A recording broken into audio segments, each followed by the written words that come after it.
आपको एक circuit given है इस तरह का, इसमें एक करंट की वैल्यू को आई बोला गया है। आपको करंट की वैल्यू बतानी है।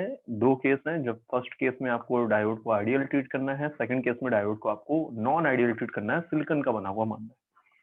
तो फर्स्ट केस के लिए जब आप देखेंगे तो उसी कॉन्सेप्ट की बात मैं कर रहा हूँ जो हमने लास्ट क्लास में सीखा था कि फर्स्ट केस के अंदर जब आप आइडियल डायोड कनेक्ट करेंगे एंड उसको फॉरवर्ड बैच करेंगे, तो फॉरवर्ड बायसिंग के केस में जो डायोड है वो सिंपली शॉर्ट हो जाएगा, ऐसा मानेंगे।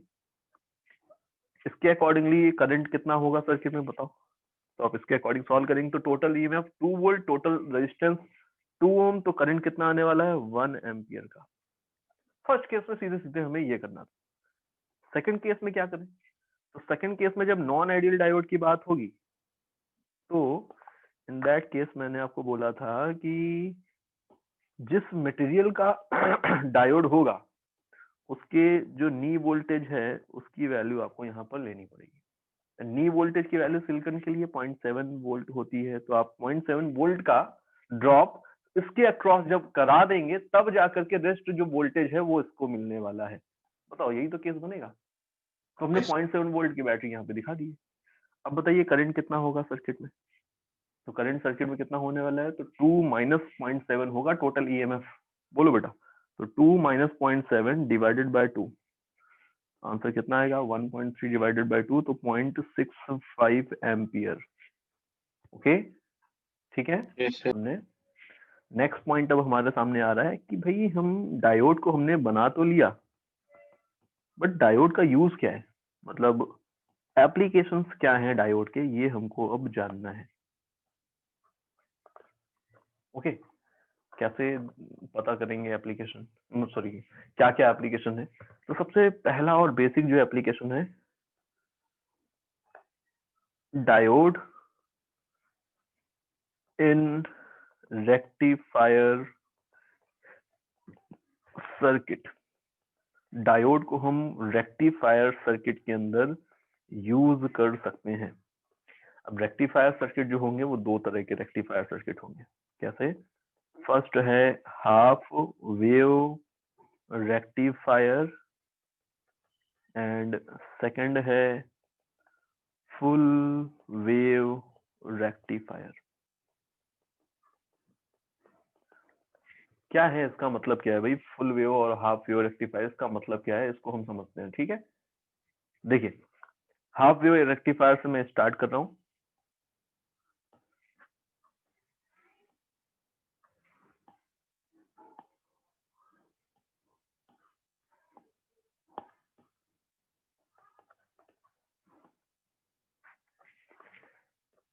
सपोज करिए कि आपके पास एक सप्लाई थी जो ऑल्टरनेटिंग सप्लाई थी, बट आपको जिस डिवाइस को यूज करना है, जिस डिवाइस में वो सप्लाई यूज करनी है, वो डिवाइस की रिक्वायरमेंट है कि उसके अक्रॉस अल्टरनेटिंग करंट को हम कनेक्ट नहीं कर सकते, अल्टरनेटिंग सप्लाई को हम कनेक्ट नहीं कर सकते, ऐसी कुछ रिक्वायरमेंट है। तो अल्टरनेटिंग करंट से आपको क्या चाहिए, डायरेक्ट करंट में कन्वर्ट करना है।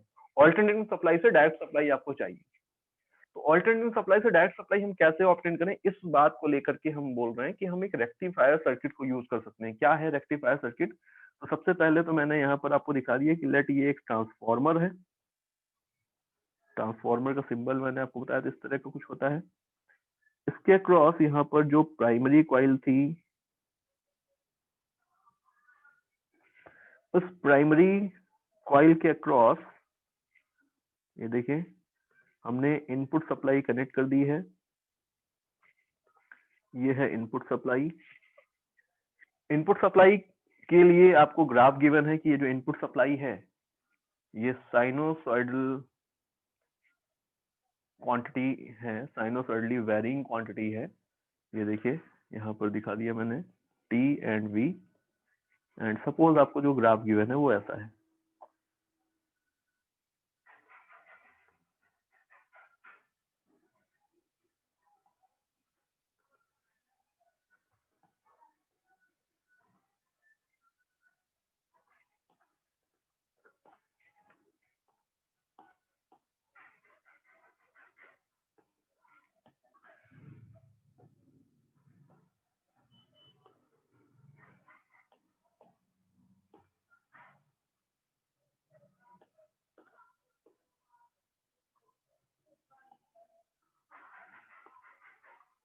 ठीक है, सपोज करिए इनपुट सप्लाई जो है हमारे पास इस तरह से गिवन है बेटा। ओके, अभी हमें यहाँ पर क्या दिख रहा है साफ साफ कि ये जो इनपुट सप्लाई है इसकी पोलैरिटी भी चेंज हो रही है, मतलब अगर किसी इंस्टेंट पे ये पॉजिटिव है ये निगेटिव है तो अगली हाफ साइकिल में ये वाला निगेटिव होने वाला ये पॉजिटिव होने वाला। तो यहाँ पे जो सप्लाई है इसकी पोलैरिटी चेंज हो रही है, तो करंट की डायरेक्शन भी डेफिनेटली इस सप्लाई की वजह से अगर फ्लो होगी तो वो चेंज होगी, अल्टरनेटिंग सप्लाई थी। हमने यहाँ पर क्या किया, ये जो सेकेंडरी कॉइल आपको दिख रही है इस ट्रांसफॉर्मर की, इसके साथ में यहाँ पर एक डायोड को कनेक्ट कर दिया। ठीक है, एंड बाय डिफॉल्ट हम यहाँ पर मान के चल रहे हैं कि डायोड आइडियल है। ये रहा आइडियल डायोड। यहाँ पर मैंने कनेक्ट किया हुआ है एक रेजिस्टेंस, ये देख सकते हैं आप साफ साफ। इस रेजिस्टेंस को मैंने बोला है लोड रेजिस्टेंस। ठीक है, अब ये जो लोड रेजिस्टेंस आपको दिख रहा है इसके अक्रॉस जो वोल्टेज आपको मिलेगा, इसके अक्रॉस जो वोल्टेज आपको मिलेगा बेटा, that is regarded as the output voltage. इसको हम क्या बोलेंगे, आउटपुट वोल्टेज। ओके, अब समझने वाली बात है कि आउटपुट वोल्टेज किस तरह का होगा, ये हम यहाँ पे सर्किट के अंदर देख के समझ रहे हैं। मान लेते हैं कि ये जो इनपुट सप्लाई है उसमें फर्स्ट हाफ साइकिल में ये वाला एंड पॉजिटिव पोटेंशियल पे था, ये वाला लो पोटेंशियल पे था, ऐसा मैंने मान लिया। अब जब ये हाई पोटेंशियल पे है तो ये एंड हाई पोटेंशियल पे होगा, ये एंड लो पोटेंशियल पर होगा। ठीक है, ये एंड अगर हाई पोटेंशियल पे तो हाई पोटेंशियल वाला पॉइंट कनेक्टेड है किससे, पी टाइप के साथ, और हाई पोटेंशियल अगर पी टाइप के साथ कनेक्टेड है तो आप बोलेंगे इन फर्स्ट हाफ साइकिल क्या होने वाला, डायोड को डी बोल रहा हूं मैं, तो डायोड डी जो है वो फॉरवर्ड बाइज्ड है, एंड अगर डायोड फॉरवर्ड बाइज्ड है तो ये सिंपली शॉर्ट हो जाएगा एंड करंट को अपने अंदर से अलाउ करेगा फ्लो होने के लिए, है ना। करंट फ्लो होगी इस सेंस में, देखो ऐसे ही तो करंट फ्लो होगी बेटा जब ये शॉर्ट हो जाएगा तो। बोलो ठीक है ये बात? यस। इसको शॉर्ट कर दिया मैंने, अब बताओ करंट कैसे फ्लो होगी ऐसे। अगर मैं यहाँ पर इस एंड को बोल दूं एंड ए, इस एंड को बोल दूं एंड बी, तो करंट की डायरेक्शन आपको किधर से दिख रही है, ए से बी की तरफ फ्लो होती हुई दिख रही है करंट। ठीक है बेटा, तो करंट ए से बी की तरफ फ्लो हो रही है।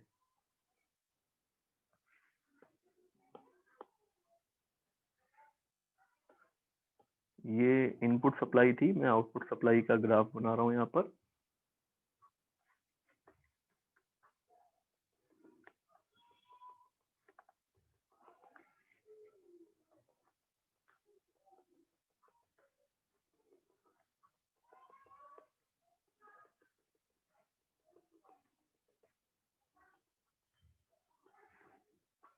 तो क्या हुआ फर्स्ट हाफ साइकिल में, क्या हुआ फर्स्ट हाफ साइकिल में जब करंट इस तरह से फ्लो हो रहा है तो करंट यहाँ पे जो फ्लो हो रहा है वो तो सिंपली यहाँ पर देखें तो ये डायोड तो शॉर्ट है, तो वो तो उसी जो सप्लाई थी उसकी वजह से जो यहाँ पे इंड्यूस्ड ईएमएफ आएगा इस कॉइल के अक्रॉस उसकी वजह से फ्लो हो रहा होगा एंड वो साइनोसॉइडली वेरी करेगा।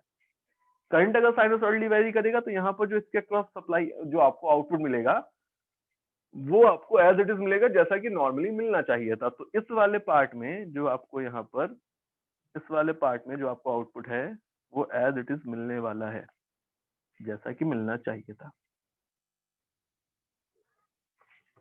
अब जब नेक्स्ट हाफ साइकिल आएगी बेटा, नेक्स्ट हाफ साइकिल में क्या होगा, इन नेक्स्ट हाफ साइकिल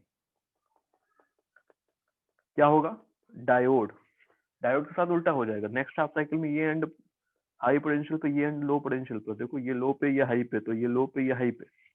जब ऐसा होगा तो डायोड का पी टाइप कनेक्टेड है नेगेटिव टर्मिनल के साथ, तो ये डायोड कैसा हो गया, रिवर्स बाइस्ड। जब डायोड रिवर्स बाइस्ड हो गया तो सिंपली इसको क्या करने वाले हम लोग, शॉर्ट।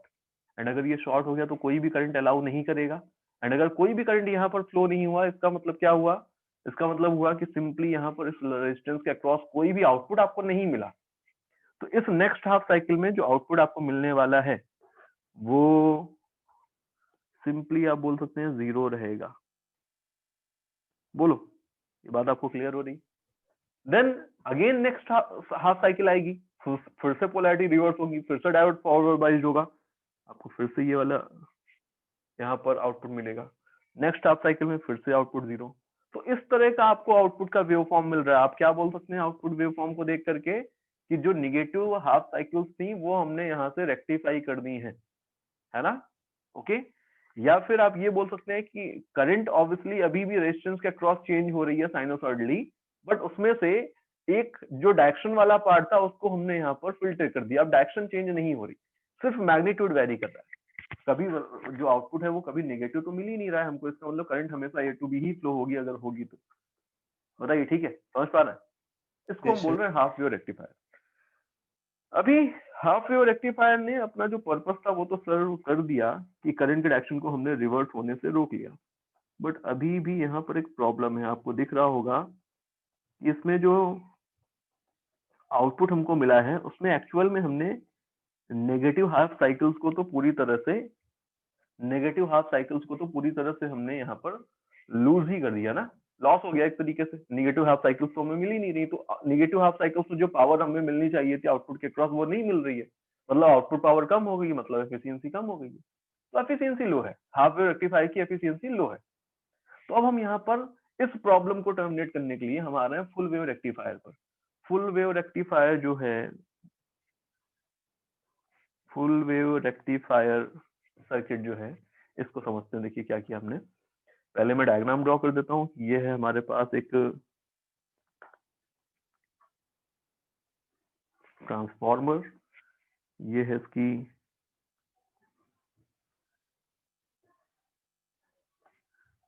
प्राइमरी कॉइल, ये है इनपुट सप्लाई जो हमने कनेक्ट की है इसके क्रॉस, ये है इसके क्रॉस सेकेंडरी कॉइल,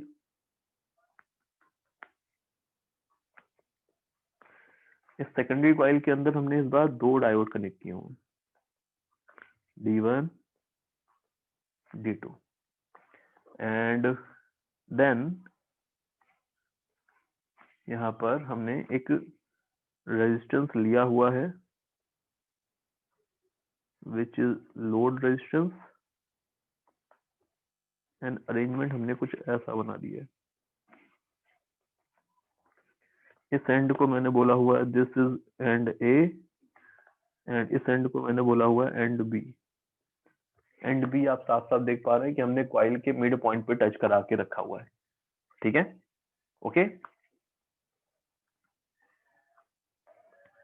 इसको ए बोल रहा हूँ, इसको बी बोला है।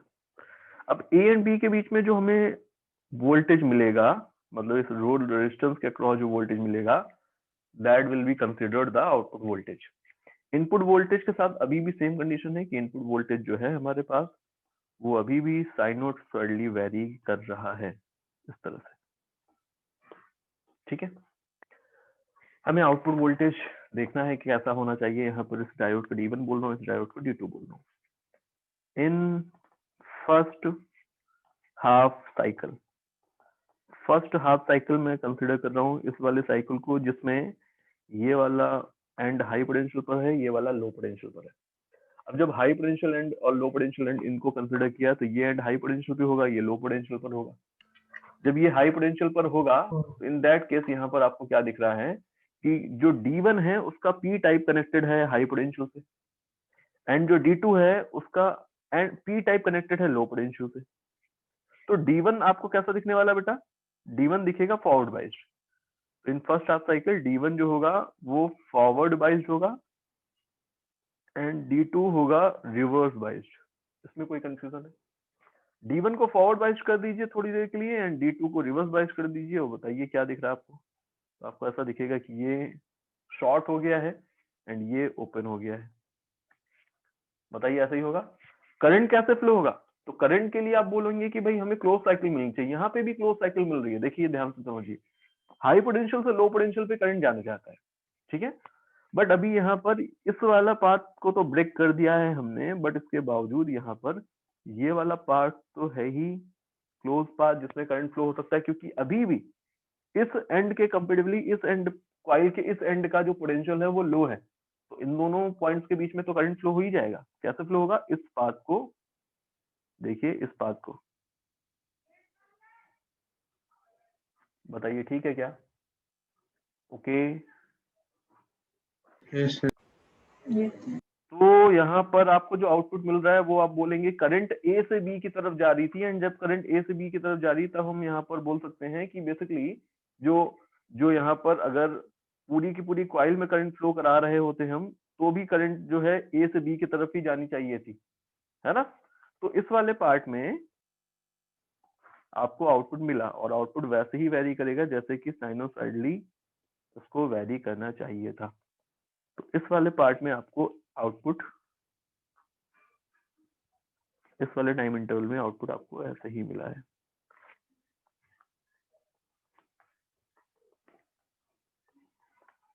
ठीक है, नेक्स्ट हाफ साइकिल में देखते हैं। इन नेक्स्ट हाफ साइकिल क्या होने वाला है नेक्स्ट हाफ साइकिल के अंदर? तो नेक्स्ट हाफ साइकिल के अंदर चेंजेस आ गए। क्या चेंज आएंगे कि इस बार यहाँ पर, पहले तो मैं नेक्स्ट हाफ साइकिल के लिए दिखा देता हूँ डायग्राम।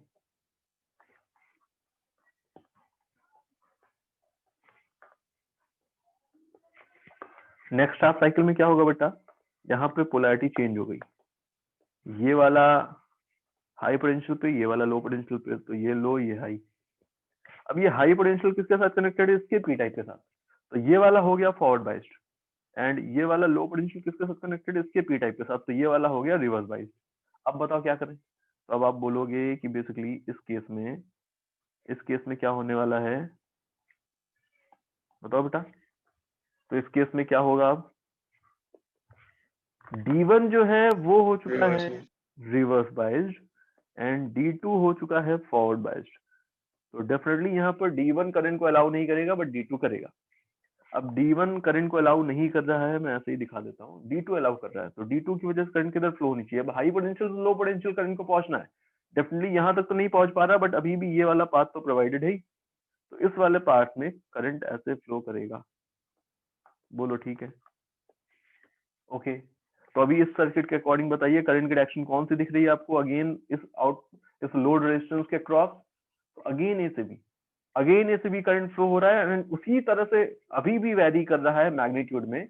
डायरेक्शन अभी भी ए से भी है, तो आउटपुट तो आपको इस बार ऐसा मिलने वाला है ना। बोलो सेम ही आउटपुट तो मिलेगा आपको। मैग्नीट्यूड वैसे ही वेरी कर रहा है जैसे फर्स्ट साइकिल में किया था, करंट भी उसी डायरेक्शन जैसे फर्स्ट साइकिल में थी, तो अभी भी आउटपुट ऐसे ही मिला। ऐसे थर्ड साइकिल में भी आउटपुट आपको ऐसे ही मिलेगा, फोर्थ में भी आउटपुट आपको ऐसे ही मिलेगा। समझ पा रहे हैं आप? तो इस बार क्या हो रहा है, हम बोल रहे हैं this is the full wave rectifier. मतलब हमने क्या किया, जो पॉजिटिव साइकिल्स थी उनको तो रखा ही, जो नेगेटिव साइकिल्स थी उनको भी पॉजिटिव में कन्वर्ट कर दिया। ओके, ठीक है, ये था full wave rectifier. But full wave rectifier ये जो हमने यहाँ पर देखा, अभी भी इसमें एक प्रॉब्लम है। क्या है प्रॉब्लम? कि जब आप इस सर्किट में करंट को फ्लो करा रहे हैं, तो एक्चुअल में पूरी कॉइल में जो इंड्यूस्ड ईएमएफ आया है, आपने उस पूरे ईएमएफ का यूज नहीं किया। आपने सिर्फ इस पार्ट में जो इंड्यूस्ड ईएमएफ आया उसका ही यूज किया है, क्योंकि इसी पोटेंशियल डिफरेंस की वजह से तो आपने इतने ही सर्किट में केवल करंट को फ्लो कराया है। समझ पा रहे हैं, है ना? तो ये यहाँ पर प्रॉब्लम थी।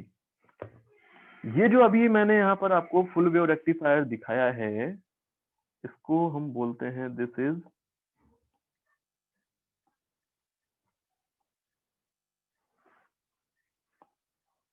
कॉल्ड सेंटर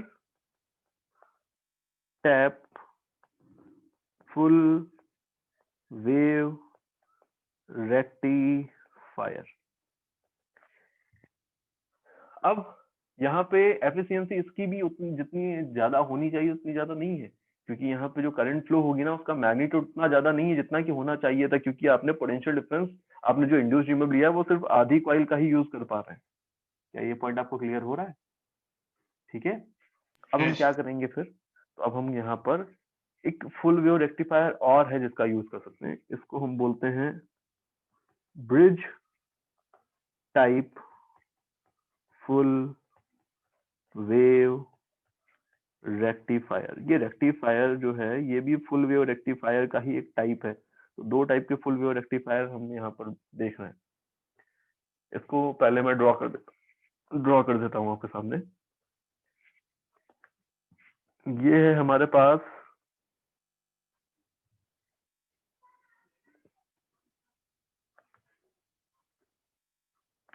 ट्रांसफॉर्मर,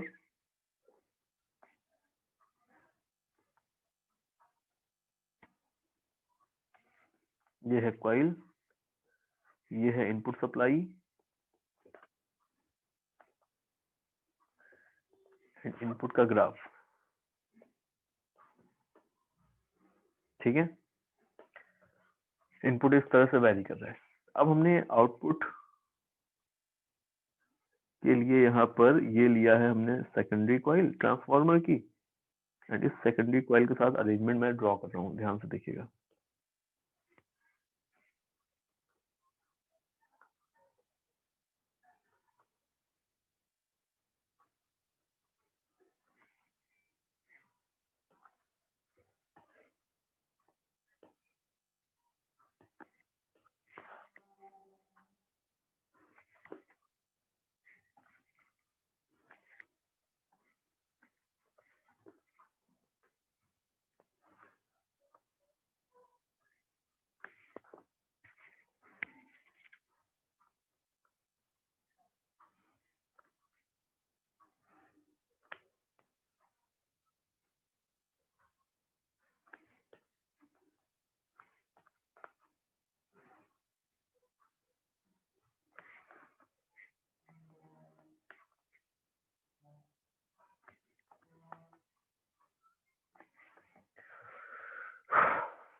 देखिए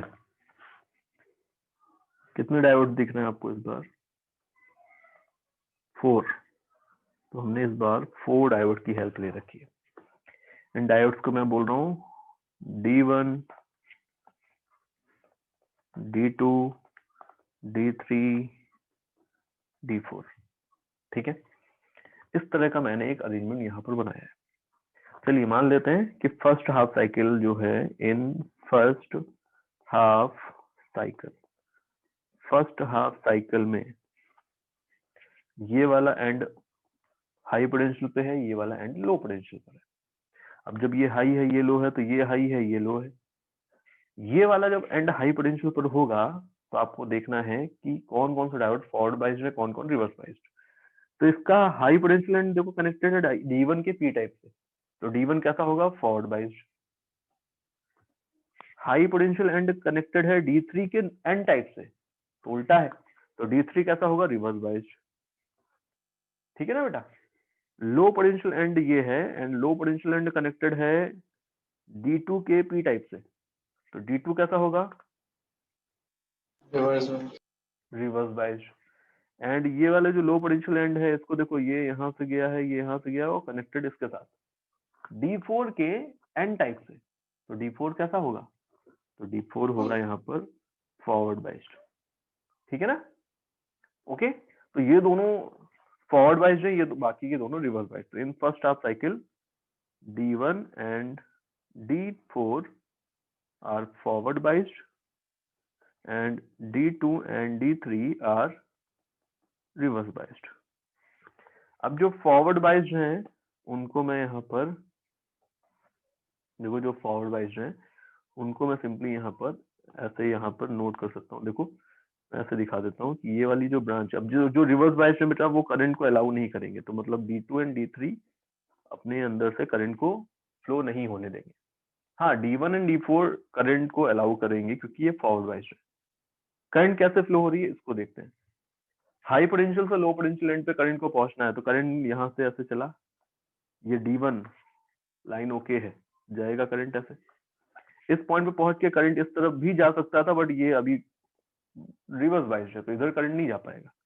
करंट किधर जाएगा? ऐसे, फिर ऐसे, फिर ऐसे, फिर यहाँ पर आपको क्या दिख रहा है? ये कनेक्शन नहीं है, ये ऐसे गया, ऐसे गया। इस पॉइंट पे पहुंच के करंट के पास दो पाथ थे, एक इधर एक इधर। इधर वाला पाथ बंद है, D3 रिवर्स बायस है, तो इधर जाएगा। इधर जाने के बाद इधर वाला पाथ बंद है, करंट किधर जाएगा बेटा? इस तरफ जाएगा।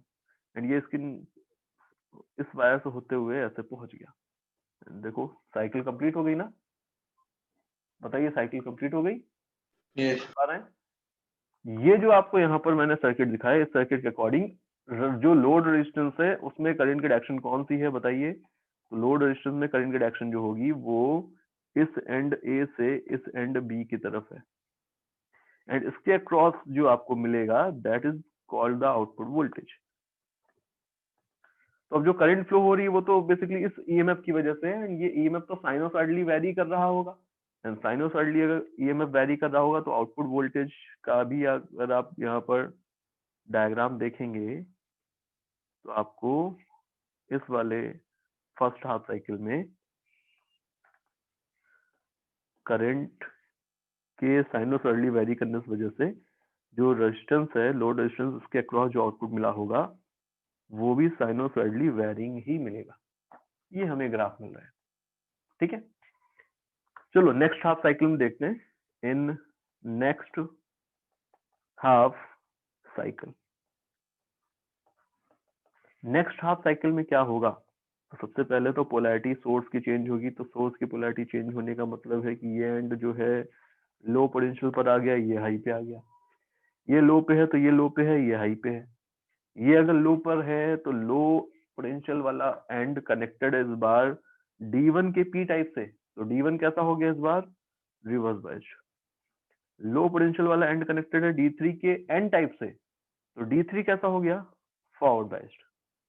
समझ पा रहे हैं मेरी बात, बोलिए। यस अब ये जो इधर से देखे तो ये जो हाई पोटेंशियल एंड है वो इसके D2 के पी टाइप के साथ कनेक्टेड है, तो D2 इस बार कैसा होगा, फॉरवर्ड बायस्ड। एंड यही हाई पोटेंशियल एंड ये देखो ऐसे जा रहा है वायर, ऐसे जा रहा है, फिर D4 के एन टाइप के साथ कनेक्टेड है, तो ये क्या होने वाला है, रिवर्स बायस्ड। तो अभी आपको यहाँ पर इस तरह का इस बार दिख रहा है कि D2 एंड D3 इस बार फॉरवर्ड बायस्ड हो चुके हैं, D1 and D4 reverse biased हो चुके हैं। तो ये मैं यहाँ पर लिख देता हूँ कि D1 and D4 are reverse biased and D2 and D3 are forward biased. कर दिए। अब जो रिवर्स बायस्ड हैं वो करंट को अलाउ नहीं करेंगे, मतलब इस ब्रांचेस में करंट फ्लो नहीं हो सकती। देखते हैं अब हाई पोटेंशियल एंड से लो पोटेंशियल एंड की तरफ करंट जाना चाहता है तो यहाँ से करंट जा रहा है, सपोज करिए यहाँ से करंट ऐसे जा रहा है, इस पॉइंट पे पहुंचा, यहाँ पर पहुंचने के बाद D4 की तरफ नहीं जा सकता, किधर जाएगा, D2 की तरफ, ऐसे चला गया। इस पॉइंट पर पहुंचने के बाद D1 की तरफ नहीं जा सकता, किधर जाएगा, इस तरफ। यहाँ पर पहुंचने के बाद अब वो किधर जाएगा, A से B की तरफ ही जा रहा है अगेन। बी पॉइंट पे पहुंचने के बाद ये ऐसे गया, फिर ऐसे गया, फिर ऐसे गया। इस पॉइंट पे पहुंचने के बाद D4 की तरफ नहीं जाएगा, किधर जाएगा, D3 की तरफ। इस पॉइंट पे पहुंचने के बाद D1 की तरफ नहीं जाएगा, किधर जाएगा, इस तरफ। एंड सर्किट कंप्लीट हो गया। करंट को क्लोज पाथ चाहिए तो मिल तो रहा है, मतलब करंट फ्लो हो पा रहा है। अब बताइए क्या आपको यहाँ पर साफ साफ दिख रहा है कि इस बार जो करंट फ्लो हो रहा है वो तो पूरी की पूरी कॉइल में इंड्यूस होने वाले ईएमएफ की वजह से है ना। तो अभी यहाँ पर इस यस केस में आपको क्या दिखेगा कि एफिशिएंसी आपको ज्यादा मिलने वाली है, क्योंकि हाई करंट यहाँ पर आप कंपेरेटिवली फ्लो करा पा रहे होंगे। तो इस बार भी आपको फुल वेव रेक्टिफायर ही मिल रहा है। इस साइकिल में भी करंट सेम फंक्शन के अकॉर्डिंगली चेंज हो रहा है, साइनोसॉइडली ही मैग्नीट्यूड में चेंज हो रहा है, but direction A to B ही है ऑलवेज। तो इसलिए आपको वोल्टेज जो है वो यूनिडायरेक्शनल में मिलने वाला है। Okay, this is full wave rectifier, ठीक है ना बेटा। यहाँ पर एक चीज और हम यहाँ पर बता सकते हैं, देखिए क्या बता रहे हैं कि हाफ वेव रेक्टिफायर जो आपने यहाँ पर देखा है अभी, 1 मिनट, देखिए हाफ वेव रेक्टिफायर के अंदर अगर इनपुट सप्लाई की फ्रीक्वेंसी एफ है, एफ इनपुट सप्लाई की फ्रीक्वेंसी कितनी है बेटा, एफ, तो ripple frequency in output voltage आपको कितनी मिलेगी। तो देखिए एक साइकिल में यहाँ पर, इसको एक साइकिल बोलते हैं, उस एक साइकिल में एक ही रिपल यहाँ पर आपको मिल रहा है, तो हर एक साइकिल में एक ही रिपल आपको मिल रहा है, तो रिपल फ्रीक्वेंसी भी उतनी ही होगी जितनी की इनपुट सप्लाई की फ्रीक्वेंसी थी half wave rectifier. Full wave rectifier के अंदर क्या हो रहा है, फुल वेव रेक्टिफायर के अंदर कुछ अलग है। देखिए क्या, अगर frequency of input supply F है तो ripple frequency of output supply कितनी होगी? तो एक साइकिल इसको बोलते हैं, जब हम इसकी बात कर रहे हैं तो इसकी एक साइकिल इसको बोल रहे हैं। इस एक साइकिल में आउटपुट वोल्टेज के अंदर आपको दो रिपल्स मिल रहे हैं, एक ये। बोलिए ठीक है क्या? ऐसे नेक्स्ट साइकिल के अंदर आपको दो रिपल मिलेंगे यहाँ पर। तो एक साइकिल के अंदर दो रिपल्स मिल रहे हैं, तो यहाँ पर रिपल फ्रीक्वेंसी कितनी हो जाएगी? तो रिपल फ्रीक्वेंसी हो जाएगी इस बार 2f। तो अगर 50 हर्ट्ज की आपको सप्लाई गिवन है तो रिपल फ्रीक्वेंसी कितनी होने वाली बेटा? डबल। ओके, मतलब 100। एग्जाम्पल था ये। नेक्स्ट जो यहाँ पर अब आ रहा है इसके आगे वो है फिल्टर सर्किट। वैसे तो फिल्टर सर्किट जो है मैं बताने जा रहा हूँ आपको, उसमें डायोड का तो कोई रोल नहीं है, बट हाँ उसको जानने के बाद आपकी एक अच्छी कनेक्टिविटी बनेगी कि कैसे हम एसी से डीसी की तरफ आगे बढ़ रहे हैं धीरे धीरे। ठीक है, ओके। क्या हो रहा है यहाँ पर, ध्यान से समझिए। हमारे पास जो आउटपुट मिला है अभी, जो आउटपुट सप्लाई हमने ऑब्टेन किया है from the full wave rectifier, although उसमें हमने जो करंट की डायरेक्शन है उसको फिक्स्ड कर दिया है कि डायरेक्शन तो चेंज नहीं हो रही है ना, सप्लाई की डायरेक्शन तो चेंज नहीं हो रही है, बट मैग्नीट्यूड अभी भी यहाँ पे साइनोसॉइडली वेरी कर रहा है ना। किसी किसी इंस्टेंट पे जीरो भी पहुंच रहा है, फिर किसी इंस्टेंट पे पीक पे पहुंच रहा है। अगर हम बोले कि ये एक डीसी सप्लाई है तो क्या ये कहना सही होगा? नहीं, क्योंकि हम इसको डीसी सप्लाई डायरेक्ट सप्लाई नहीं बोल सकते। यहाँ पर अभी भी मैग्नीट्यूड वैरी कर रहा है। जब दोनों ही चीजें वैरी करना बंद हो जाएंगी तब ये डीसी सप्लाई बोला जा सकता है। बोलो, समझ पा रहे हैं ये बात? तो अब हमें यहाँ पर इसको डीसी सप्लाई में अगर कन्वर्ट करना है तो हमें एक और यहाँ पर सर्किट की रिक्वायरमेंट पड़ेगी, जिसको हम बोल रहे हैं फिल्टर सर्किट। क्या है देखिए फिल्टर सर्किट, समझिए इसको। मैंने यहाँ पर एक सर्किट आपको दिखाया हुआ है,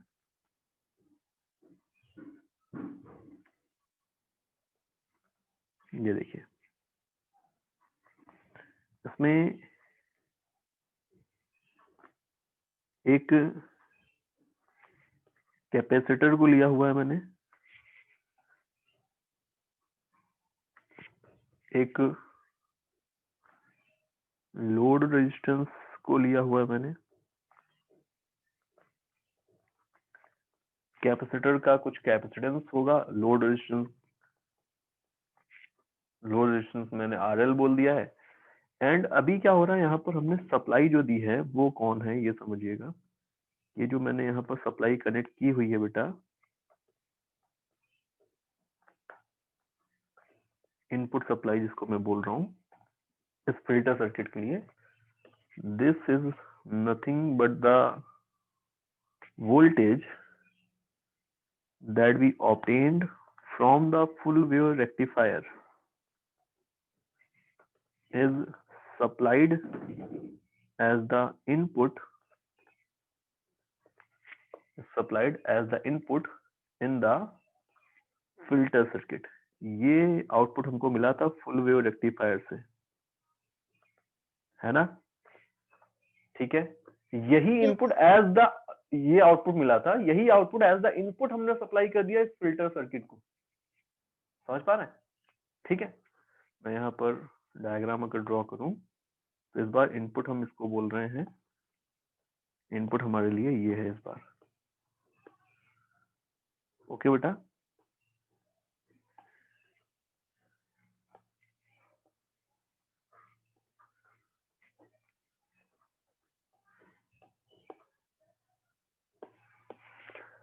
अब क्या हो रहा है, इसको थोड़ा सा लॉजिकली आपको देखिए समझना पड़ेगा। क्या हो रहा है बेटा कि बेसिकली यहाँ पर ये जो हमने इनपुट सप्लाई कनेक्ट की है, अभी यहाँ पर आपको दिख रहा है कि इस इनपुट सप्लाई का इस कैपेसिटर के क्रॉस आपने इस तरह से कनेक्ट कर रखा है। यहाँ पे वायर्स का भी रेजिस्टेंस है कुछ, ये पॉइंट समझने वाली पे है। ये जो वायर्स है इनका भी कुछ रेजिस्टेंस है, ठीक है?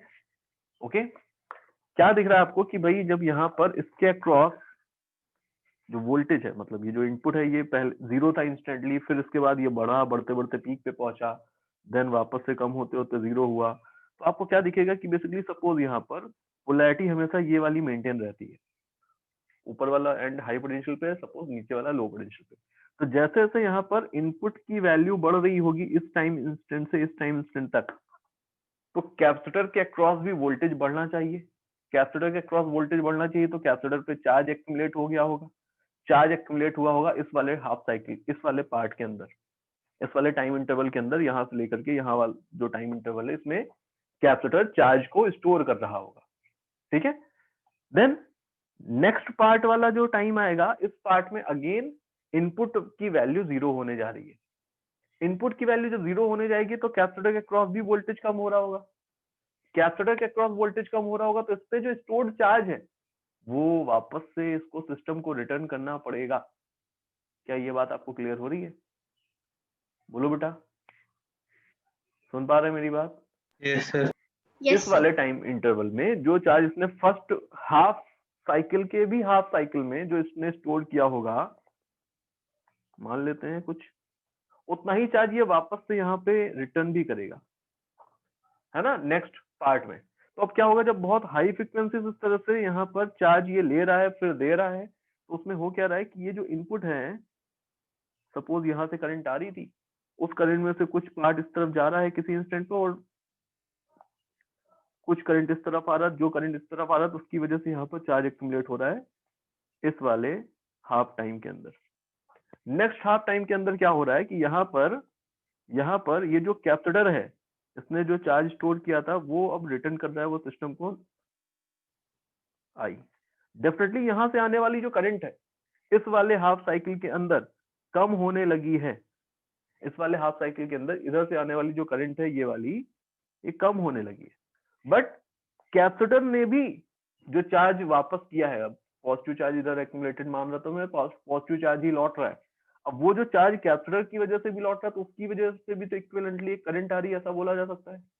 तो अल्टीमेटली यहाँ पर इस तरफ जाने वाली जो करंट है वो किरचॉफ करंट लॉ से अगर डिफाइन करें तो हम क्या बोलेंगे कि करंट को जितना कम होना चाहिए था इसके अक्रॉस उतनी कम नहीं हो पाई, क्योंकि कैपेसिटर ने भी इस वाले हाफ टाइम के अंदर कुछ करंट फ्लो करा दी है अपनी तरफ से।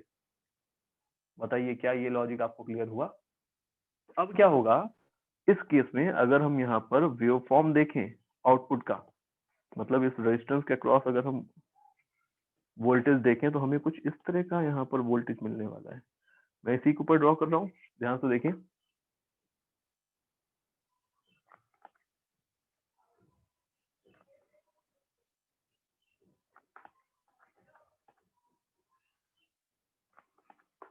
ये ऐसे, फिर ये ऐसे, फिर ये ऐसे, समझ पा रहे हैं आप? यहाँ पर कैपेसिटर का रोल क्या है आपको क्लियर हुआ? कैपेसिटर क्या कर रहा है, इस हाफ साइकिल के भी हाफ साइकिल के लिए चार्ज को स्टोर कर रहा है, देन वापस रिटर्न कर रहा है। इधर से करंट हमेशा इस तरफ ही आ रही है, तो फर्स्ट हाफ साइकिल जब इस तरफ करंट चला गया तो रिमेनिंग करंट इधर गया होगा, A to B.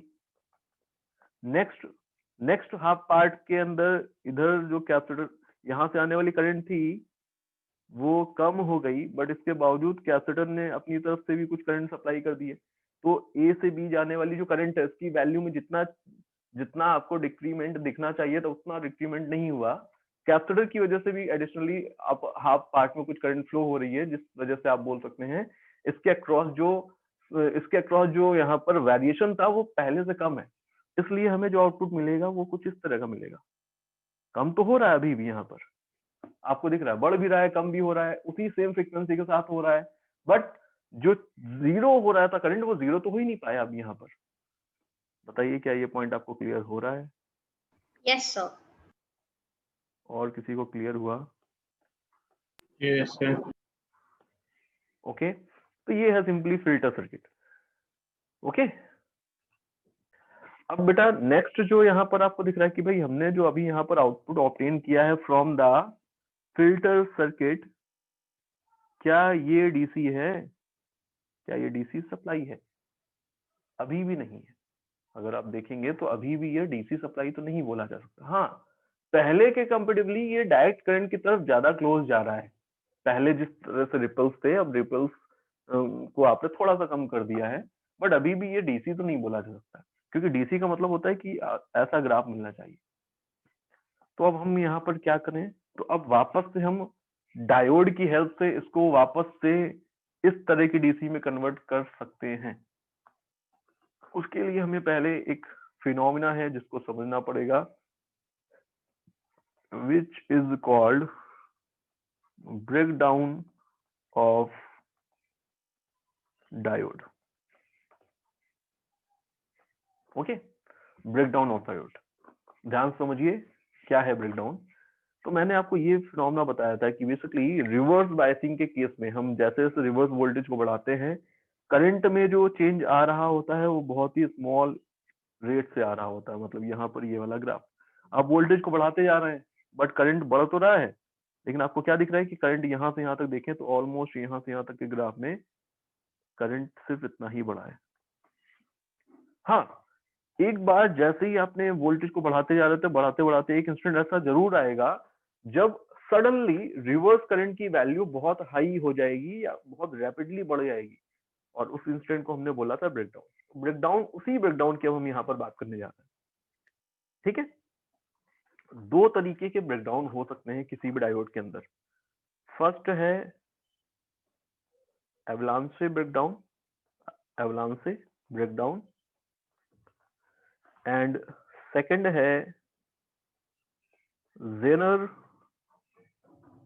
breakdown. What is avalanche breakdown and what is Zener breakdown, समझिएगा।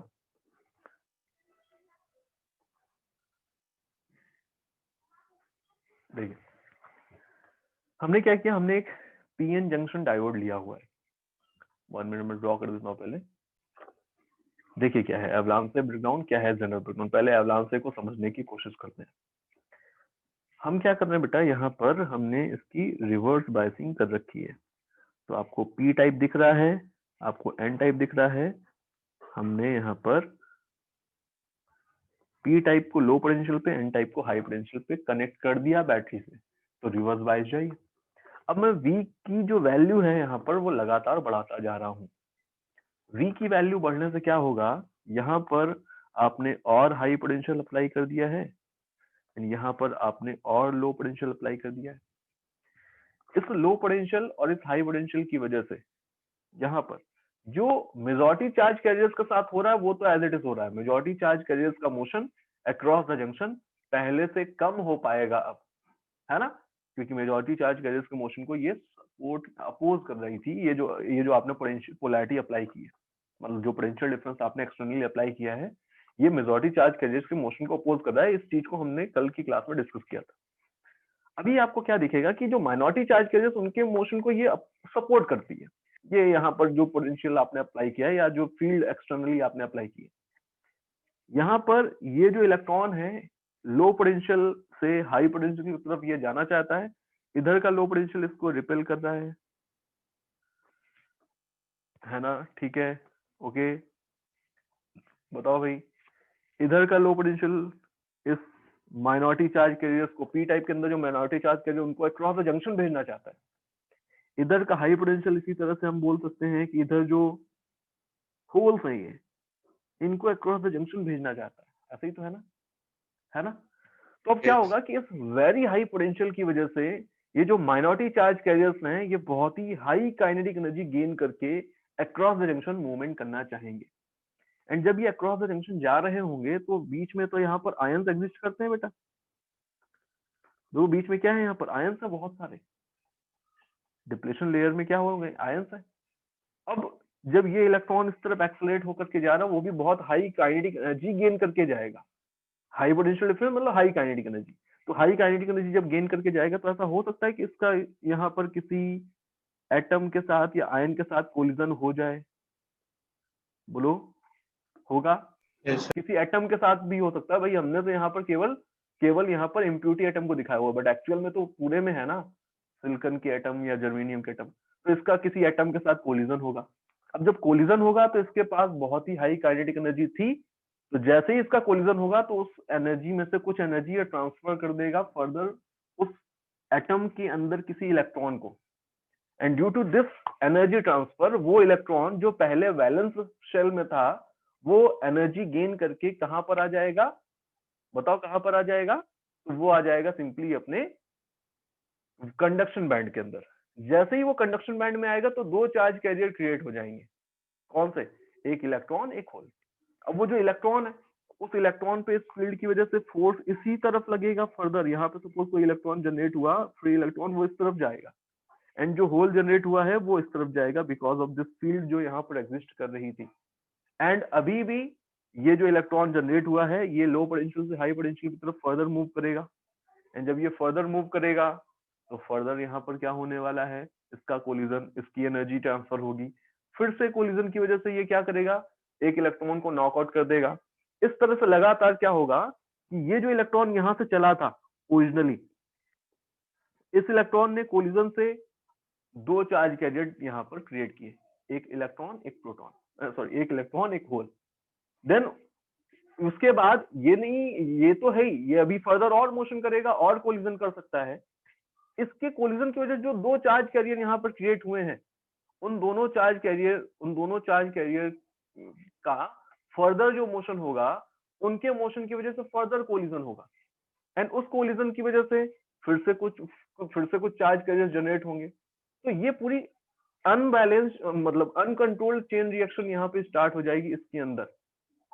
समझ पा रहे हैं क्या होने वाला है? एक अनकंट्रोल्ड चेन रिएक्शन स्टार्ट हो जाएगी, लगातार कोलिजन होते रहेंगे एंड उस कोलिजन की वजह से लगातार कोलिजन हो रहे हैं और उस कोलिजन की वजह से क्या होगा, number of charge carriers suddenly बहुत हाई हो जाने वाले हैं, बहुत ज्यादा हो जाने वाले हैं। क्लियर है बेटा? बताइए, समझ पा रहे हैं? तो अब यहाँ पर ये जो प्रोसेस था इससे नंबर ऑफ चार्ज कैरियर्स बहुत सारे आ गए एक साथ, और ये जो चार्ज कैरियर्स आ रहे हैं इनको भी अगर आप ध्यान से देखेंगे तो इनको हम माइनॉरिटी चार्ज कैरियर की तरह ही ट्रीट करने तो ज्यादा अच्छा रहेगा। कैसे? यहाँ पर इस इलेक्ट्रॉन की वजह से यहाँ पे जो इलेक्ट्रॉन बना है डिप्लेशन लेयर में वो इलेक्ट्रॉन इस तरफ ही जा रहा है ना, एंड जो होल बना है वो इस तरफ ही जा रहा है ना? तो ये इलेक्ट्रॉन उस तरफ ही जा रहा है जिस तरफ ये माइनॉरिटी चार्ज कैरियर जा रहा था, तो मतलब रिवर्स करंट ही बनेगी। बोलो बेटा, ये होल उस तरफ ही जा रहा है जिस तरफ ये वाला होल जा रहा था, तो रिवर्स करंट ही है। तो अचानक से बहुत high number of charge carriers की वजह से करंट की वैल्यू सडनली बहुत बढ़ जाएगी। ओके, प्रॉब्लम कहां पर आ रही? प्रॉब्लम यहाँ पर आ रही कि सारे ही जो चार्ज कैरियर्स हैं उनकी काइनेटिक एनर्जी बहुत हाई हो गई है। उस हाई काइनेटिक एनर्जी की वजह से जो कोलिजन हो रहा है उसमें यहाँ पर एक लार्ज अमाउंट ऑफ हीट भी बनेगी एंड उस लार्ज अमाउंट ऑफ हीट की वजह से यहाँ पे जो डायोड है इसका क्रिस्टलाइन स्ट्रक्चर ही डिस्टर्ब हो जाने वाला है और हम बोलेंगे कि ये डायोड परमानेंटली डैमेज हो जाएगा। समझ पा रहे हैं? ओके, क्या हो जाएगा बेटा? ये डायोड परमानेंटली डैमेज हो जाएगा। ठीक है, तो ये जो मैंने अभी यहाँ पर आपको एक्सप्लेन किया है ये था एवलांचे ब्रेकडाउन। इसमें कोलिजन्स हो रहा है माइनॉरिटी चार्ज कैरियर्स का, highly energetic minority charge carriers का। मैं पहले लिख देता हूँ ये पूरा पार्ट, फिर बात करते हैं। अब नेक्स्ट जो है यहाँ पर जेनर ब्रेकडाउन। जेनर ब्रेकडाउन कहाँ पर होगा, इसको मतलब कैसे होगा इसको समझिए। क्या है पहले तो अभी हम एक डिफरेंट प्रोसेस को लेकर के चल रहे हैं। आप बिल्कुल भूल जाइए कि हमने एवलांचे ब्रेकडाउन में क्या किया है। जेनर ब्रेकडाउन को समझिए अब क्या कर रहे हैं।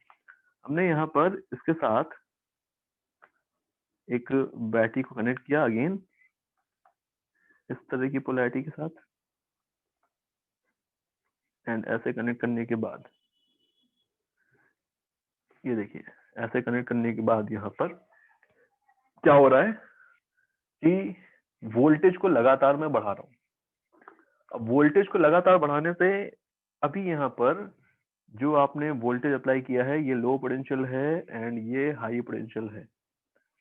अच्छा, लो पोटेंशियल और हाई पोटेंशियल अगर इस तरह से आपको दोनों फेसेस के क्रॉस दिख रहा है तो हाई पोटेंशियल से लो पोटेंशियल की तरफ एक फील्ड भी तो एग्जिस्ट करेगी, है ना? तो ये जो एक्सटर्नल वोल्टेज मैंने अप्लाई किया है बेटा इसकी वजह से एक फील्ड यहाँ पर एग्जिस्ट कर रही है जो मैं यहाँ पर इस कलर से दिखा रहा हूँ आपको, है ना? देखो एक फील्ड यहाँ पर आ गई। अब वो फील्ड कितनी है, 1 मिनट, तो यहाँ पर भी एक फील्ड आ गई है। ये पॉइंट ये नहीं है कि यहाँ पर फील्ड जो है कितनी है एंड यूनिफॉर्म है या नॉन यूनिफॉर्म है, नहीं। पॉइंट ये है कि इस डिप्लेशन लेयर के अंदर अगर आप देखेंगे ध्यान से, तो पहले जो फील्ड एग्जिस्ट कर रही थी already internally generated electric field, उसके साथ साथ जो एक्सटर्नल फील्ड आई है वो दोनों एक ही डायरेक्शन में है। तो नेट फील्ड यहाँ पर आपको क्या दिख रही है कि बहुत हाई हो गई है, एंड उस नेट फील्ड के बहुत हाई हो जाने की वजह से यहाँ पर प्रॉब्लम आएगी। एक क्या प्रॉब्लम आने वाली, इसके अंदर जो कोवेलेंट बॉन्ड फॉर्म हो रहे थे, है ना, आपने फील्ड एमिशन नाम का कुछ सुना होगा कि अगर एक एटम है उसके अंदर ये एक सपोज वैलेंस इलेक्ट्रॉन है, अगर मैं बहुत हाई फील्ड लगाऊं, ठीक है, तो आपको पता है कि जो आउटर इलेक्ट्रॉन्स होते हैं मतलब उनका जो बॉन्डिंग है उतनी अच्छी नहीं है। तो अगर आप हाई फील्ड लगाएंगे तो इस हाई फील्ड की वजह से ऐसा हो सकता है कि ये एटम क्या हो वैलेंस शेल से बाहर निकल जाए। बताइए, समझ पा रहे हैं? बोलो, क्या ये पॉइंट आपको क्लियर है? अगर बहुत हाई फील्ड लगाएंगे तो जो कोवेलेंट बॉन्ड यहाँ पर फॉर्म हो रहा है, उस बॉन्ड में से जो इलेक्ट्रॉन है उसको वो फील्ड हो सकता है कि पुल कर ले जाए। मतलब अगर आपने बहुत हाई फील्ड लगाई तो डेफिनेटली वो इलेक्ट्रॉन पुल आउट किया जा सकता है ना। तो यहाँ पर क्या हुआ, यहाँ पर बहुत हाई इलेक्ट्रिक फील्ड की वजह से जो डिप्लेशन लेयर के अंदर कोवेलेंट बॉन्ड्स यहाँ पर थे वो ऑटोमेटिकली ब्रेक होने लगे। एंड अगर इस तरह से कोवेलेंट बॉन्ड ब्रेक होंगे तो एक भी बॉन्ड ब्रेक होने का मतलब कि आपने एक इलेक्ट्रॉन को पुल कर लिया, वैलेंस बैंड से उसको निकाल दिया बाहर, एंड जैसे ही आपने उसको पुल कर लिया तो एक फ्री इलेक्ट्रॉन जनरेट हुआ और एक क्या जनरेट हुआ, होल जनरेट हुआ। एंड जैसे ही फ्री इलेक्ट्रॉन एंड होल्स बने, वैसे ही यहाँ पर जो फील्ड एग्जिस्ट कर रही थी उस फील्ड की वजह से वो फ्री इलेक्ट्रॉन इस तरफ भेज दिया गया एंड जो होल था वो इस तरफ भेज दिया गया, है ना। तो इस डिप्लेशन लेयर के अंदर बॉन्ड्स जो थे, अब ऐसे एक दो बॉन्ड थोड़ी थे, thousands of millions of bonds थे यहाँ पर, तो वो ब्रेक होने लगे एंड उनके ब्रेक होते ही चार्ज कैरियर्स का काउंट अचानक से बहुत ही रैपिडली बढ़ गया एंड इस वजह से यहाँ पर जो करंट था, रिवर्स करंट, वो सडनली बहुत ज्यादा अमाउंट में बढ़ गया। ठीक है, पहले मैं इस इंफॉर्मेशन को लिख देता हूँ, फिर आता हूँ उस पॉइंट पे जो आपका डाउट आ रहा है। ठीक है, तो वैसे अगर देखा जाए तो कि दो फिनोमेना अगर इंडिपेंडेंटली अलग अलग होते तो आपको बिल्कुल क्लियर हो रहा है कि क्या हो रहा है। बट प्रॉब्लम ये है कि आपके दिमाग में ये डाउट आएगा कि सर सेम चीज तो इसके अंदर भी हो रही थी, एवलांसे के अंदर, यहाँ पे भी तो डिप्लेशन लेयर के अंदर फील्ड बहुत हाई थी, तो यहाँ पर जेनरल ब्रेकडाउन क्यों नहीं हुआ? या फिर सेम चीज यहाँ पे भी तो हो रही है कि इसके अंदर जो माइनॉरिटी चार्ज की वजह से वो भी तो एक्सेलरेट होंगे, तो इसके अंदर एवलांसे ब्रेकडाउन क्यों नहीं हुआ? है ना, दोनों है तो एक ही चीज। तो डिफरेंस है इसके डिजाइनिंग में। एक्चुअल में बेटा कई सारे फैक्टर्स हैं जिनकी वजह से हम ये डिटरमाइन कर सकते हैं कि क्या होने वाला है। कोई गारंटी नहीं है कि इसके अंदर एवलांसे ब्रेकडाउन होगा, इसके अंदर जनरल ब्रेकडाउन होगा, है ना, अगर कोई जनरल डायोड है तो। एक्चुअल में दोनों ही चीजें एक साथ हो रही हैं। इसके अंदर भी यहाँ पर जहां यहाँ पर माइनॉरिटी चार्ज कैरियर्स एक्सेलरेट हो रहे थे, हाई काइनेटिक एनर्जी से मूव कर रहे थे, इसके अंदर भी कर रहे हैं, नो डाउट, इसके अंदर भी ये मूव कर रहे हैं। बट हमने डिजाइनिंग में कुछ ऐसा डिफरेंस रखा हुआ है कि यहाँ पर एवलांसे ब्रेकडाउन होने से पहले ही जेनरल ब्रेकडाउन हो गया। मतलब ये यहाँ पर आते आ करके यहाँ पे कोलिजन होता, कोलिजन की वजह से यहाँ पर बॉन्ड्स ब्रेक होते, उसके पहले ही जो फील्ड थी उस फील्ड ने यहाँ के कोवेलेंट बॉन्ड्स को पहले ही ब्रेक कर दिया। तो एवलांसे आने से पहले ही जेनरल ब्रेकडाउन हो गया। समझ पा रहे हैं? क्लियर है? तो ये है यहाँ पर कॉन्सेप्ट की जेनरल ब्रेकडाउन एंड एवलांसे ब्रेकडाउन, दोनों में से जेनरल ब्रेकडाउन के चांस यहाँ पर ज्यादा थे। क्लियर? इसलिए यहाँ पर जनरल हुआ। अब बात ये आती है कि भाई यहाँ पर चांस ज्यादा क्यों है जनरल ब्रेकडाउन के और यहाँ पर क्यों नहीं हुआ?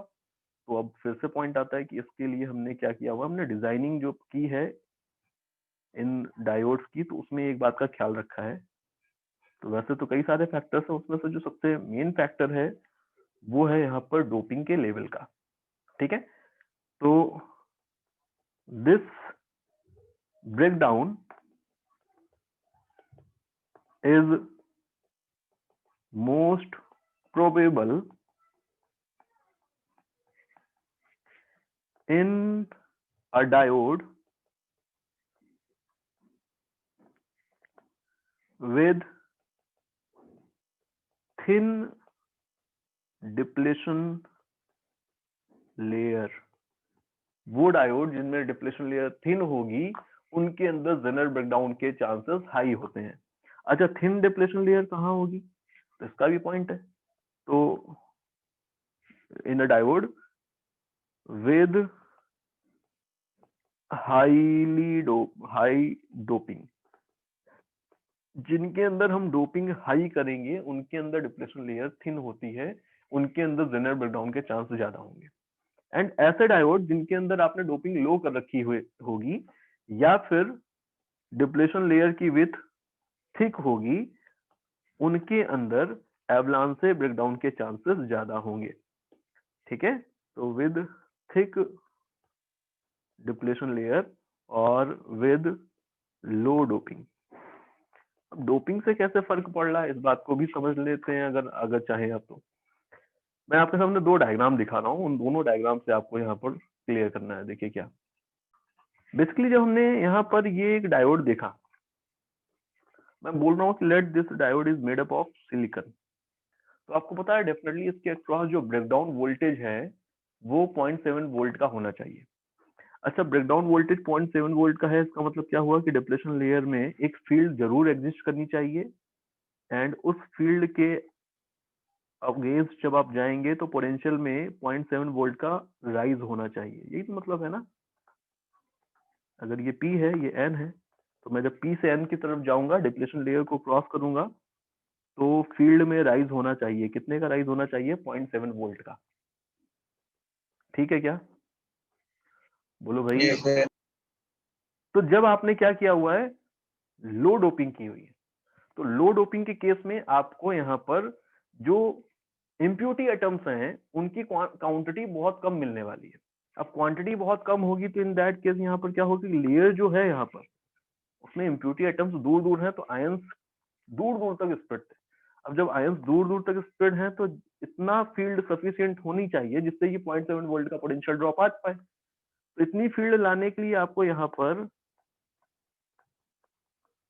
समझिएगा, इतनी फील्ड लाने के लिए आपको यहाँ पर डिप्लेशन लेयर की विड्थ भी ज्यादा लेनी पड़ेगी। क्यों लेनी पड़ेगी? क्योंकि यहाँ पर इम्प्योरिटी एटम्स का काउंट कम था। बोलो, तो ज्यादा रीजन जब आप लेंगे तब जाकर के इतने सफिशिएंट आयंस यहाँ पर आ पाएंगे कि आप इतनी फील्ड ला पाओ जिससे कि इसके अगेंस्ट मूव करने पे 0.7 वोल्ट का आपको राइज मिल पाए। नहीं समझ में आया? कोई बात नहीं। सेकंड डायग्राम को कंपेयर करके आप समझिए। सेकंड डायग्राम के अंदर आपको क्या दिख रहा है कि हमने जब इतने रीजन को यहाँ पर सिलेक्ट किया हुआ है तब जाकर के आपको जो काउंट मिल रहा था यहाँ पे इम्प्यूरिटी एटम का यानी आयंस का, उतना ही काउंट आप यहाँ पर जब आप हाई डोपिंग के साथ लेंगे उसमें कम रीजन के अंदर ही उतने नंबर ऑफ आयंस काउंट हो जाने वाले हैं। बोलो, क्या ये पॉइंट आपको क्लियर हो रहा Yes, है? sir. यहाँ पर केस ऐसा है बेटा कुछ कि अगर हम चार्ज को यहाँ पर बहुत क्लोजली ले लें तो फील्ड स्ट्रांग है। अब हमारे पास चार्ज ही बहुत दूर दूर है, चार्ज बहुत ही दूर दूर है, तो हमें ज्यादा रीजन यहाँ पर लेना पड़ेगा उतनी ही फील्ड, मतलब उतने ही पोटेंशियल डिफरेंस के लिए। बोलो ठीक है क्या? तो यहाँ पर क्या हो रहा है, वोल्टेज दोनों में सेम है, वोल्टेज दोनों में हमें 0.7 वोल्ट का ही राइज चाहिए इसके अगेंस्ट जाने में, बट इसमें जो फील्ड है ना, इसमें डिप्लेशन लेयर थिक थी। क्यों थी थिक? क्योंकि चार्जेस दूर दूर थे, आयंस दूर दूर थे, तो आपको ज्यादा बड़ा रीजन लेना पड़ा, तो इलेक्ट्रिक फील्ड की यहाँ पर वैल्यू क्या मिलेगी आपको? कम मिलेगी। तो यहाँ पे डिप्लेशन लेयर के अंदर इलेक्ट्रिक फील्ड की स्ट्रेंथ कम होगी, एंड यहाँ पे डिप्लेशन लेयर के अंदर इलेक्ट्रिक फील्ड की स्ट्रेंथ ज्यादा होगी, क्योंकि आपको पोटेंशियल डिफरेंस जो लिखना है वो तो E इंटू डी आर ही लिखना है। तो E की वैल्यू ऐसे ही तो लिखना है ना, delta B by delta R. तो आपको क्या दिख रहा है कि यहाँ पर विड्थ कम है, पोटेंशियल डिफरेंस तो 0.7 वोल्ट ही होगा दोनों के लिए।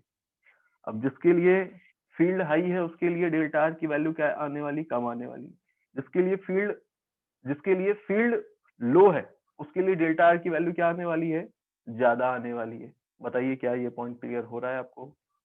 ठीक है, Yes, sir. Okay. Yes sir. तो यहाँ पर मैंने क्या बोला आपको कि बेसिकली जेनर ब्रेकडाउन इसके अंदर होने के चांस थे, इसके अंदर एवलांचे ब्रेकडाउन होने के चांस थे। एक जो मेजर डिफरेंस तो दोनों के बीच में वो ये कि in this kind of breakdown, we say that diode gets permanently damaged. क्या होने वाला है? डायोड परमानेंटली डैमेज्ड हो जाएगा जब एवलांच से ब्रेकडाउन आएगा। ठीक है, बर्न हो गया, मतलब आप इसको ऐसा समझ लीजिए। बट हाँ, जब आप जेनर ब्रेकडाउन की बात करेंगे तो इसमें ऐसा नहीं होता। इसमें क्या हो रहा है बेटा, फील्ड की वजह से, स्ट्रॉन्ग फील्ड की वजह से यहाँ पे बॉन्ड्स की ब्रेकिंग हो गई, माइनॉरिटी चार्ज कैरियर्स बहुत बन गए, वो मूव कर गए। बट डिप्लेशन लेयर की थिकनेस बहुत कम थी, इसलिए माइनॉरिटी चार्ज कैरियर जब ऐसे जा रहे थे मूव करके, तो डिप्लेशन लेयर की थिकनेस कम होने की वजह से चांसेस कम हो गए कोलिजन के, एंड उसकी वजह से यहाँ पर हीट जो है वो ज्यादा नहीं बन पाई। कोलिजन कम हो गया इसलिए हीट ज्यादा नहीं बन पाई, इसलिए ये डैमेज नहीं हो पाया। तो in this kind of breakdown, diode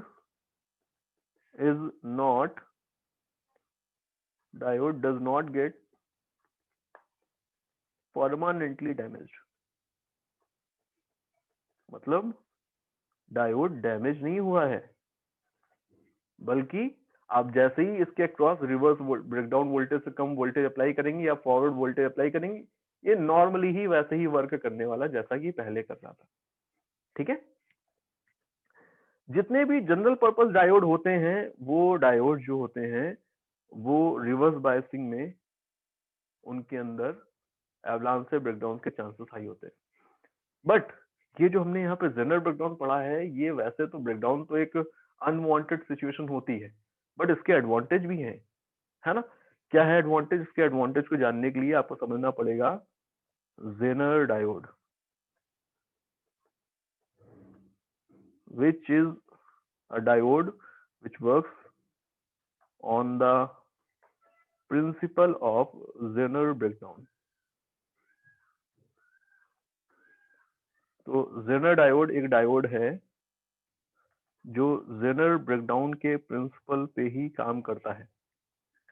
okay बेटा, ठीक है। सिंबल क्या होता है जेनर डायोड का? तो जेनर डायोड को अब हमें यहाँ पर समझना पड़ेगा एक बार। जेनर डायोड मैंने बता दिया अभी आपको कि ये जेनर ब्रेकडाउन के प्रिंसिपल पे काम करेगा। एंड इसका सिंबल देखिए ध्यान से, ये जो नॉर्मल डायोड होता था उसका सिंबल ऐसे ही कुछ होता था।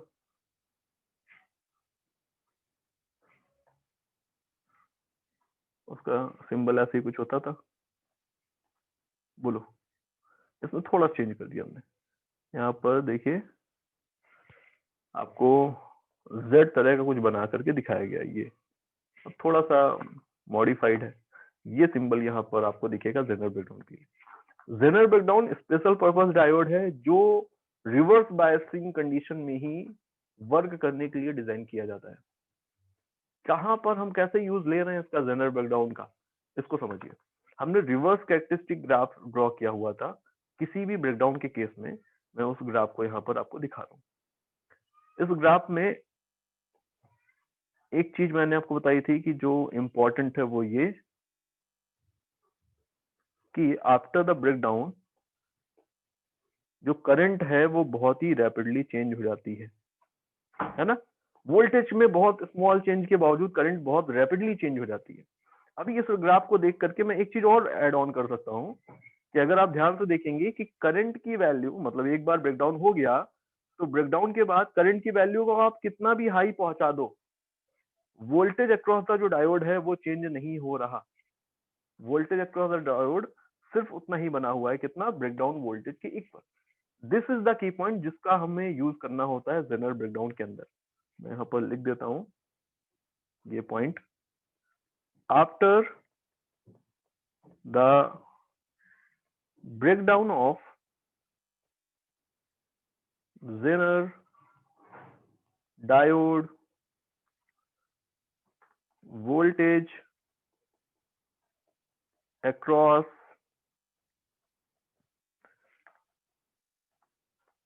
it does not get changed। This is the key point जिसका यूज करना होता है। ओके, ठीक है। जेनर डायोड हम क्यों पढ़ रहे हैं, इसका हमें एक यूज लेना है, which is the Zener diode as a voltage regulator.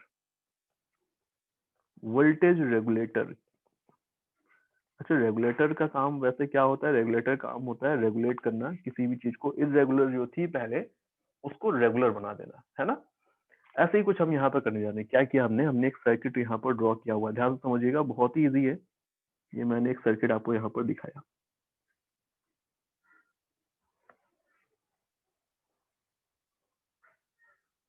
ये देखिए एक सर्किट मैं आपको दिखा रहा हूँ यहाँ पर।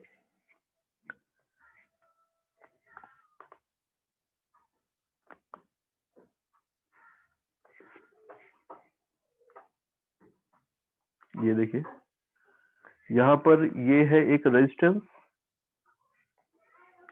यहाँ पर ये है एक लोड रेजिस्टेंस, यहाँ पर एक है ये diode, but this time this is not the general diode, this is Zener diode. And इन दोनों पॉइंट के बीच में हमने एक इनपुट सप्लाई किया हुआ है, इनपुट कनेक्ट किया हुआ है। एंड ये जो इनपुट है ये वेरिंग इनपुट है। एंड यहाँ पर इसके क्रॉस, इस लोड रेजिस्टेंस के क्रॉस जो वोल्टेज आपको मिलेगा, that is regarded as the output voltage across, that is regarded as the output voltage of the circuit. अब इनपुट क्या है यहाँ पर, इसको भी समझना है आपको। बेसिकली हम एसी से डीसी बना रहे थे, बीच में आ गया है ये, तो बीच में क्यों आया, क्योंकि इसका यूज आ गया बीच में। हम जब एसी से डीसी बना रहे थे यहाँ पर, तो अब हमें यहाँ पर क्या दिखा कि जो हमने फिल्टर सर्किट से आउटपुट ऑब्टेन किया था, वो आउटपुट कुछ इस तरह से वेरी कर रहा था। आउटपुट ऐसे ही वेरी कर रहा था ना, मतलब यहाँ पर अभी देखें अगर, तो डायरेक्शन तो चेंज नहीं हो रही है, बट हाँ मैग्नीट्यूड अभी भी चेंज हो रहा है।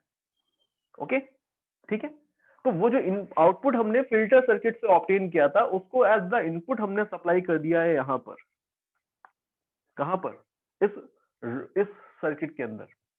अब इससे क्या एडवांटेज होगा, अभी ध्यान देने वाली बात यह है कि यहाँ पर जो इनपुट है बेटा, उसकी वैल्यू मिनिमम से मैक्सिमम तक जा रही है। V मिनिमम जो आपको दिख रहा है, V मिनिमम जो आपको दिख रहा है, उसकी value breakdown voltage of Zener breakdown से ज्यादा होनी चाहिए। जेनर डायोड जो आपने यहाँ पे कनेक्ट किया है, उसके ब्रेकडाउन वोल्टेज से ज्यादा होनी चाहिए, तभी हम इसको यूज कर सकते हैं।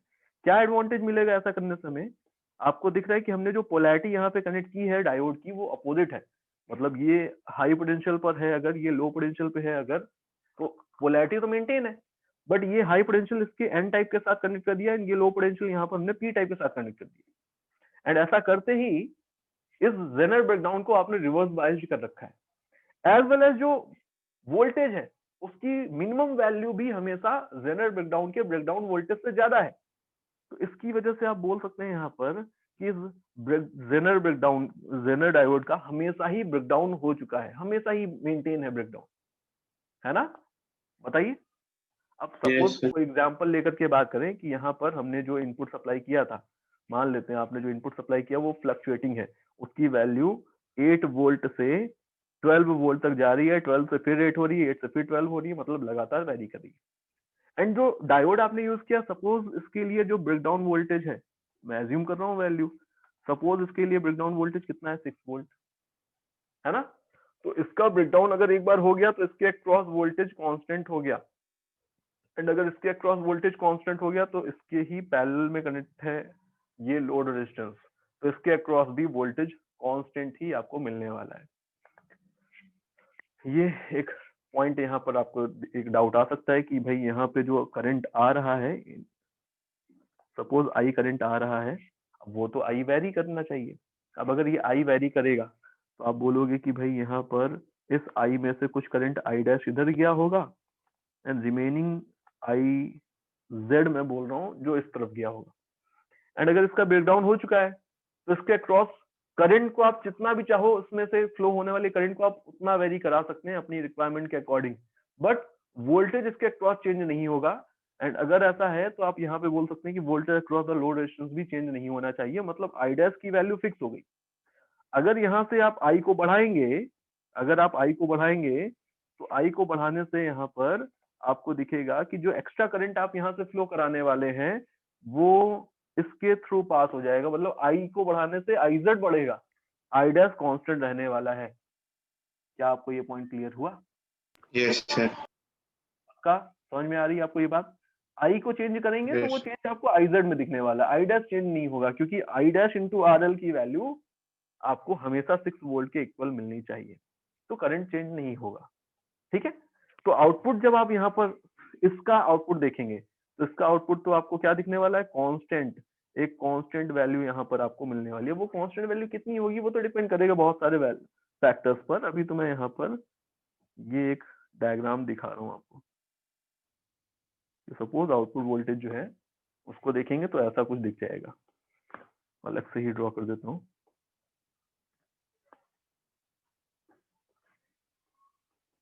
T V out and this is output voltage. Okay, तो अब जो सब हमें यहाँ पर आउटपुट मिला है that can be regarded as the direct supply. Okay, एक एग्जांपल देख लेते हैं इस पे बेस्ड, बहुत छोटा सा एग्जांपल है, देखिए प्रैक्टिकली यहाँ पर क्वेश्चन जो आते हैं वो किस तरह के होते हैं। यहाँ पर मैंने ये आपको दिखाया कि एक बैटरी है 15 वोल्ट की है, यहाँ पर इस बैटरी